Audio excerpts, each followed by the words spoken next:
Sekarang banyak orang sholat, banyak berdoa, tapi belum terkabul. Masalahnya apa? Begitu selesai doa, jawaban langsung datang. Allah kabulkan.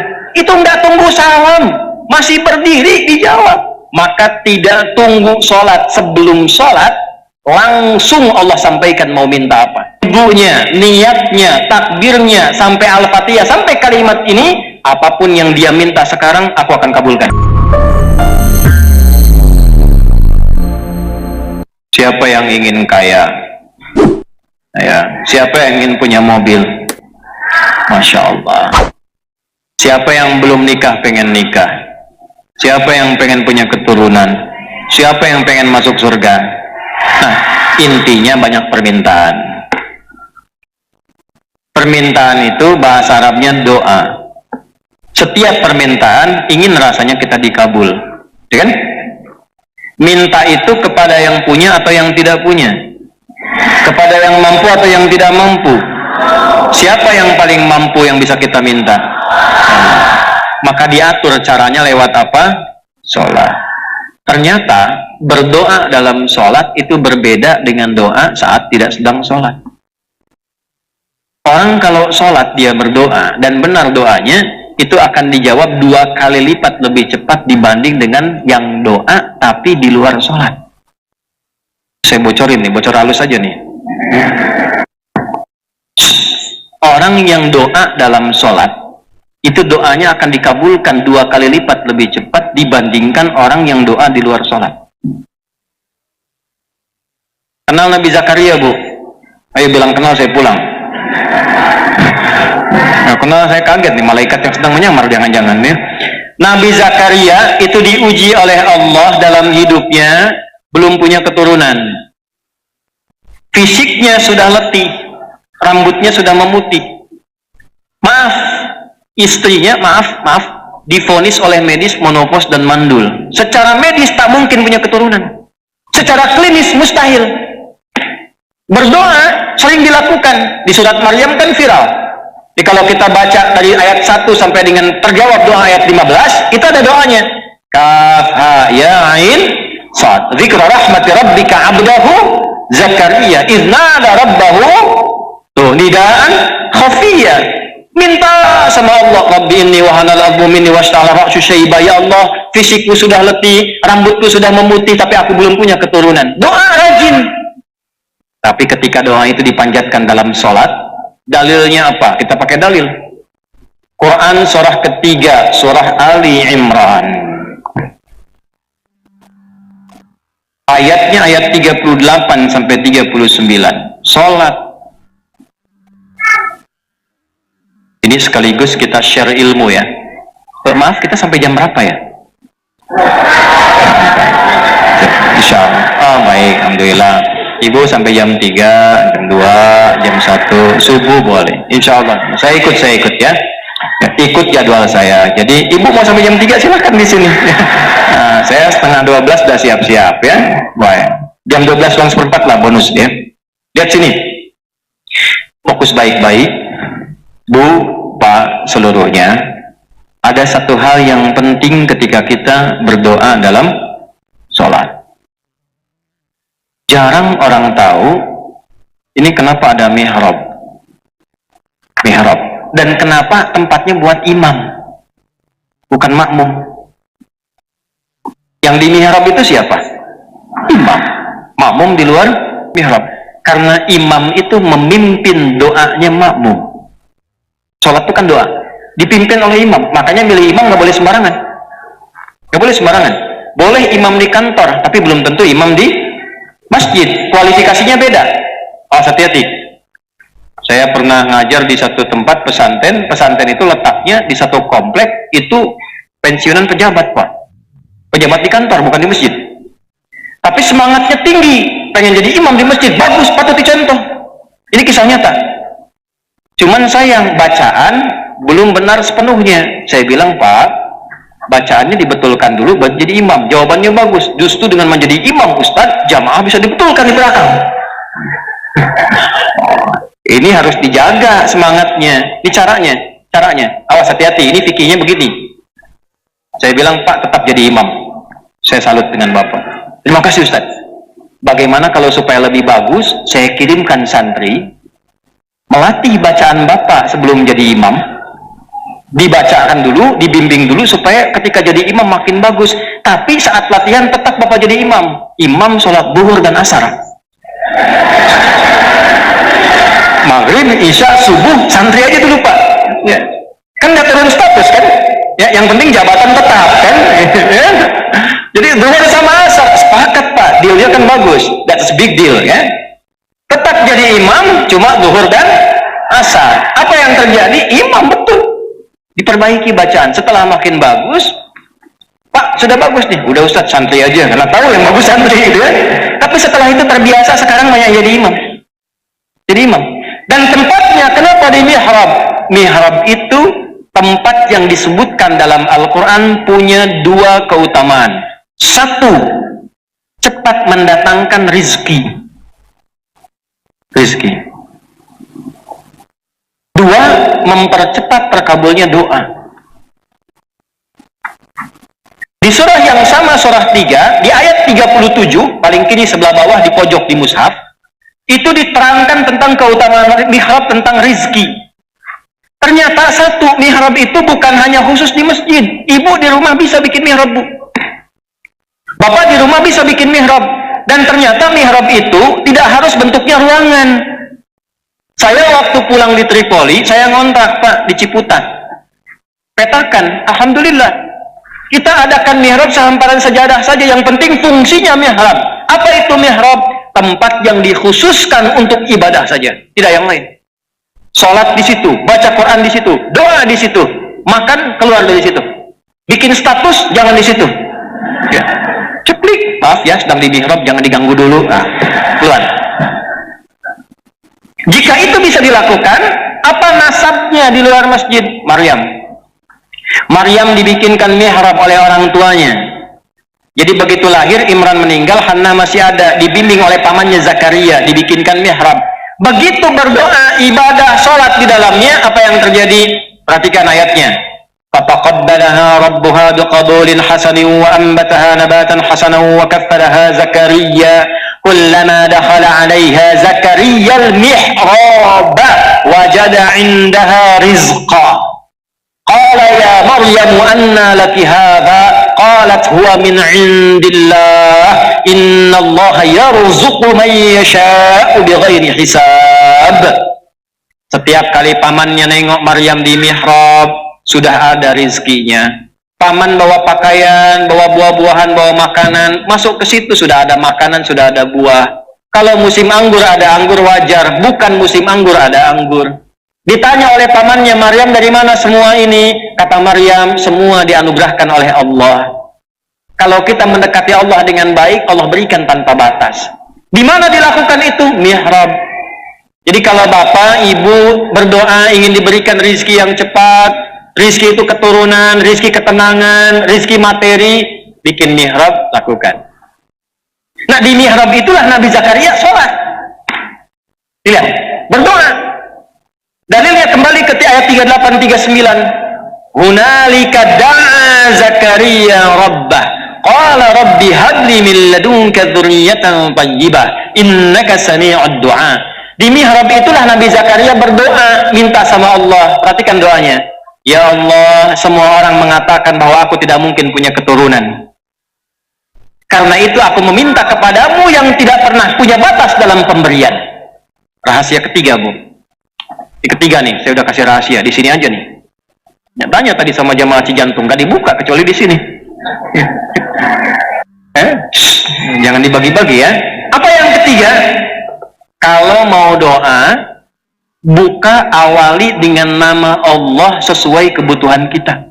Tuh. Disingkat Asmaul Husna. Dalilnya apa? Quran surah 17. Ayat berapa? 110. Qulidu Allah. Hei Adi, hei Fulan, hei Fulana, kalau sedang punya harapan, punya keinginan, punya doa, kata Allah sebut namaku, minta. Awid Ar-Rahman, atau sebut nama kasihku Rahman. Ayyamma tad'u falahul asmaul husna. Tapi kalau engkau punya keinginan spesifik, cari namaku yang sesuai kebutuhanmu. Rahasia Asmaul Husna itu semua namanya Allah siapkan sesuai kebutuhan dan masalah kita. Pengen ilmu yang belajar ya alim, pengen rizki ya razak, punya masalah pengen kekuatan ya sabar, pengen dilapangkan ya fattah, suami keras pengen dilembutkan minta ya latif. Pilih bu sesuai dengan harapan kita, doa kita, tidak harus semuanya. Nanti yang ibu nggak butuh dikasih. Suami sudah lembut dibaca ya latif gemulai akhirnya. Pilih salah satu. Nabi Zakaria divonis tidak mungkin punya keturunan, maka beliau minta sebut nama Allah yang punya sifat pemberian tanpa batas, namanya Wahhab. Permintaannya hab. Qala rabbi habli min ladunka dzurriyyatan thayyibah. Ya Allah, orang mengatakan nggak mungkin, karena itu aku minta kepadamu yang tidak punya batas dalam pemberian. Kalau kepada yang maha mendengar tidak terkabulkan, juga kepada siapa lagi lantas aku mesti meminta? Doa itu ternyata dipanjatkan saat sedang sholat. Tahu dari mana sedang sholat? Ayat 39-nya. Fanadatul malaikatu wa huwa qaimun yusalli fil mihrab. Annallaha yubashshiruka bi Yahya. Tiba-tiba yang tadinya sering doa sekarang dipanjatkan dalam sholat. Langsung turun malaikat menyampaikan, Allah mengabulkan doamu, dan turunnya cepat tanpa jeda, pakai fa, harfu atfin rabitin baina syai'aini bila hudud, huruf yang merangkai dua peristiwa cepat tanpa jeda. Peristiwa pertama berdoa, peristiwa kedua terkabulnya doa. Antara berdoa dengan terkabul tanpa jeda. Begitu selesai doanya, belum selesai sholatnya. Bahasa Qurannya masih berdiri bu, sholatnya belum selesai. Begitu selesai doa, jawaban langsung datang, Allah kabulkan. Tuh kalau sholatnya benar, itu nggak tunggu salam, masih berdiri dijawab. Nabi Zakaria sholat dulu, berdiri, minta dikabul. Umat Nabi Muhammad SAW karena 10 kali lipat dijamin oleh Allah lewat syafaat dan kemuliaan nabinya, maka tidak tunggu sholat. Sebelum sholat, langsung Allah sampaikan mau minta apa. Nabi Zakaria sholat dulu, minta dikasih. Umat Nabi Muhammad sebelum sholat sudah ditunggu mau minta apa. Turunlah perintah, wasta'inu bisabri nih saya tulis nih supaya betul-betul paham, kita mengerti. Wasta'inu, ini saya berjuang sepenuh hati menerangkan ini ya. Datang sendiri, berangkat sendiri, nulis sendiri, ngapus sendiri itu. Kalau belum taat juga, dengan cara apa lagi saya mesti berangkat? Lihat-lihat, wasta'inu, dan jika kalian sedang punya masalah, begitu cara menerjemahkannya. Bisabri, terima dulu itu dengan sabar. Sebagai ujian dari siapa? Cara sabar gimana? Yakinkan pada diri kita, Allah tidak akan menguji kecuali kalau kita la yukallifullahu nafsan illa. Yang kedua, yakinkan setiap masalah pasti ada solusinya. Inna ma'al usri. Jadi kalau sedang ada masalah begini caranya. Ini bahasa Quran, katakan pada hati kita, selesai ini. Pasti selesai. Itu kalau begitu hati lapang. Kalau hatinya lapang, tenang. Tenang dari kelapangan itu disebut insyirah. Makanya kalimatnya ada di surat Al-Insyirah. Alam nashrah laka wa wada'na wa rafa'na laka fa inna ma'al usri Nah, inna ma'al usri itu bahasa kitanya pasti selesai, pasti selesai. Hati lapang. Gak mungkin saya diuji kalau saya nggak sanggup. La yukallifullahu nafsan illa. Hei Asep, ada Asep di sini? Oh, ganti. Agus? Ada. Ini pasti nggak ada nih. Suneo, udah pasti nggak ada tuh. Pasti nggak ada. Nggak ada kan? Ada juga. Hei Suneo, ya. Engkau tidak akan diberikan ujian kecuali engkau sanggup mengatasinya. Dan memang ujian itu adalah jalan untuk mendapatkan jawaban doamu. Jika kalau sedang punya masalah, yakinkan saya yang dikasih itu karena saya sanggup. Kalau tidak sanggup, akan dikasih ke ibu, bu. Kalau saya tidak sanggup, saya tidak akan diberi ujian. Karena sanggup, karena mau dinaikkan, dikasih. Dan kita dipercaya oleh Allah. Allah percaya dengan kita. Kenapa kita tidak percaya dengan Allah? Kenapa ibu sedih begitu? Ya. Wasta'inu. Nah, caranya bagaimana supaya meminta solusi? Terima, sabar, wassalah, datanglah lewat sholat. Perintahnya wasta'inu, lalu kita ingin rubah ke dalam bentuk doa, minta. Ini perintah dirubah ke doa. Cara merubahnya bagaimana? Kembalikan di ilmu sorof ke tasrif. Tasrifnya bagaimana? Ista'ana, yasta'inu, isti'ana. Fahuwa musta'in, ista'in, ista'an, musta'an. Ya, ustu'ina, yusta'anu. Jelas? Oh, jemaah YouTube kan tasrifnya begitu. Taba ya tubu, YouTubean. Pas baka ya Facebooku, Facebookan. Ya. Ista'ana, yasta'inu, yasta'inu. Ini masih dia. Kalau dibawa ke kita untuk tawadu merendah, robah dalam ilmu balaghah, robah dari ya jadi nun, yasta'inu menjadi apa? Nasta'in. Ke atas nasta'in begini, nasta'inu. Ini asalnya. Perintah Allah, wasta'inu, kita minta, nasta'in. Mintanya ke siapa? Mintanya ke siapa? Boleh selain Allah tidak? Hanya pada siapa? Dalam bahasa Arab, hanya kepadamu, bukan kepada selainmu. Iyaka namanya. Maka sebelum nasta'in, masukkan kata iyaka. Artinya mengkhususkan, ini taksis. Hanya kepadamu ya Allah, kan engkau yang perintahkan. Aku yang lakukan. Itu ke Allah. Kalau manusia kan beda. Kau yang memulai, kau yang... Nah itu gitu ya. Ini karena ke Allah, ya Allah engkau perintahkan, aku lakukan. Engkau bilang wasta'inu, aku lakukan. Iyaka nas. Nih saya baca nih. Ibu, bapak waktu sholat ada kalimat ini enggak? Iyaka nasta'in. Saya tanya, itu dibaca waktu ruku atau waktu sujud? Berdiri. Bukan saat ruku, bukan saat sujud, saat berdiri. Saya tanya nih, Nabi Zakaria itu saat minta, beliau dalam keadaan apa tadi? Berdiri dalam apa? Sholat. Minta dulu, berdiri dikasih umat Nabi Muhammad. Sebelum berdiri, hayya ala sholat. Ayo sholat. Kita tanya, kenapa ya Allah? Dijawab lewat suara muadzin. Muadzin itu pemanggil dari kata azan. Azan itu jamak dari kata udun. Udun itu telinga. Diperdengarkan pada orang-orang yang masih punya telinga dan pendengaran. Hayya 'alal falah, supaya engkau bahagia, tenang, terjawab harapanmu, kumpul semua kebahagiaan, namanya falah. Dibawa oleh kita saat berdiri kita bacakan, ya Allah, aku menghadap sebagai hamba. Hamba bahasa Arabnya abdun. Maka Nabi dipanggil Isra Mi'raj dengan menggunakan kalimat abdun. Tadi qori kita baca surah 17 ayat 1. Subhanalladzi asra bi. Kalau doa ingin dijawab maka menghamba. Nabi punya gelar Rasul, Nabi punya gelar Nabi. Tapi ketika menghadap Allah nggak pernah dibawa-bawa tuh. Ya Allah saya Rasul nih, cepat kabulkan. Nggak ada. Ya Allah saya Nabi, masa Nabi nggak dijawab? Nggak ada. Ketika dipanggil Isra Mi'raj, merendah, tawadhu, abdun yang dipanggil. Kalau doa ingin dijawab, merendahlah kita. Tunduk. Di bawah itu, bagaimana wujud ekspresi ketundukannya? Sampaikan turunan katanya. Apa turunannya? Abdun dari kata abada. Tasrifnya gimana? Abada ya'budu abadan wa ibadatan fahuwa abidun wa dzaka ma'budun. U'bud. Kata Allah, u'bud. Kembali ke Quran surat Thaha ayat ke-14. Siap ya Allah, kami beribadah, kami sholat. Diganti kata abadah menjadi kami sholat, ibadah hanya kepadamu.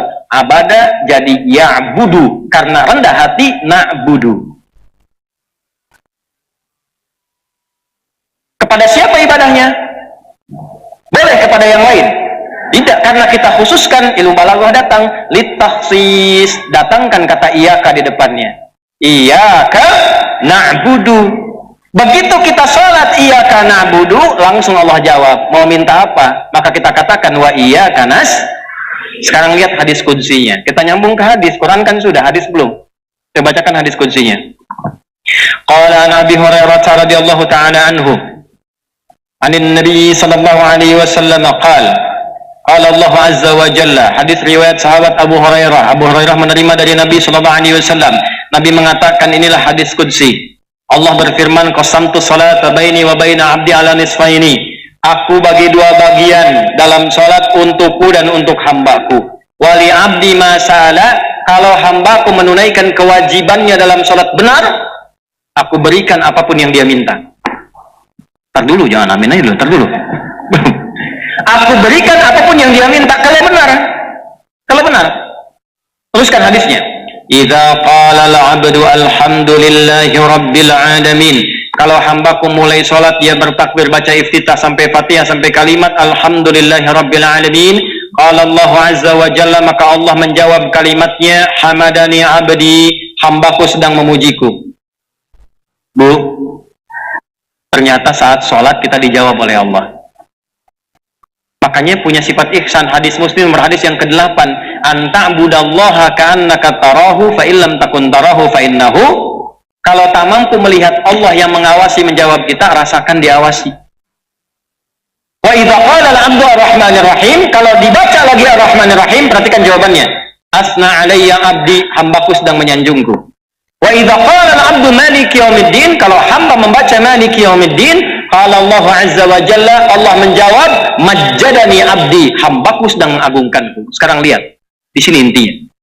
Wa idza qala al-'abdu iyyaka na'budu wa iyyaka nasta'in, kalau hambaku sampai pada kalimat ini, dia baca iyyaka na'budu wa iyyaka nasta'in, qala Allah azza wa jalla hadza baini wa baina abdi wa li abdi ma sa'al, inilah perjanjianku mulai berlaku sekarang. Kalau hambaku benar dari mulai wudunya, niatnya, takbirnya sampai al-fatihah, sampai kalimat ini, apapun yang dia minta sekarang aku akan kabulkan. Makanya sholatnya dibagi 5, Pak, supaya masalah subuh sampai zuhur selesai di zuhur, tidak dibawa ke isya. Ada yang tidak punya masalah sekarang? Tidak, wajah kita wajah masalah semua. Saking sayangnya Allah, jangan dibawa tuh sampai ke isya. Subuh ke zuhur masalah selesai, zuhur ke asar masalah selesai, asar ke maghrib selesai, maghrib ke isya selesai, isya tinggal tidur. Jadi mimpinya udah enak. Rumusnya apa? Istighfar, baca ayat kursi, al-ikhlas, al-falak, an-nas, sholat 2 rakaat, tidur, tenang tidurnya, nyaman, selesai masalahnya. Itu rumus. Ya, nah ini rahasia yang kedua. Jadi kalau catat lagi ya, catat. Kalau benar sholatnya, untuk menjadi benar itu bagaimana caranya? Itu peristiwa Isra Mi'raj yang harus diturunkan. Sekarang banyak orang sholat, banyak berdoa, tapi belum terkabul. Masalahnya apa? Kan sholat isinya doa semua. Ini saya contoh ya. Duduk di antara 2 sujud, kan mintanya berbanyak tuh. Rabbighfirli warhamni wajburni warfa'ni warzuqni, gitu kan? Wahdini wa'afini wa, udah 8 sendiri tuh. Kok belum terkabul? Rabbighfirli, ya Allah ampuni aku, warhamni sayangi aku, wajburni lindungi aku, warzuqni berikan rezeki kepadaku. Habis sholat minta lagi, ya Allah anugerahkan rezeki kepadaku. Malaikat tanya, tadi waktu duduk di antara 2 sujud apa? Itu warzuqni.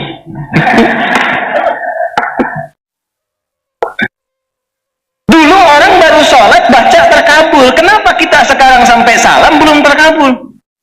Kenapa ada orang sekarang sampai salam belum terkabul? Nah ini ada masalah nih, karena Isra Mi'rajnya banyaknya peringatan formalitas. Dapat cerita Nabi mengunjungi surga, Nabi melihat neraka, selesai pulang. Terus gimana solusinya? Gimana supaya ke surga nggak ke neraka? Solusinya gimana? Nah itu intinya.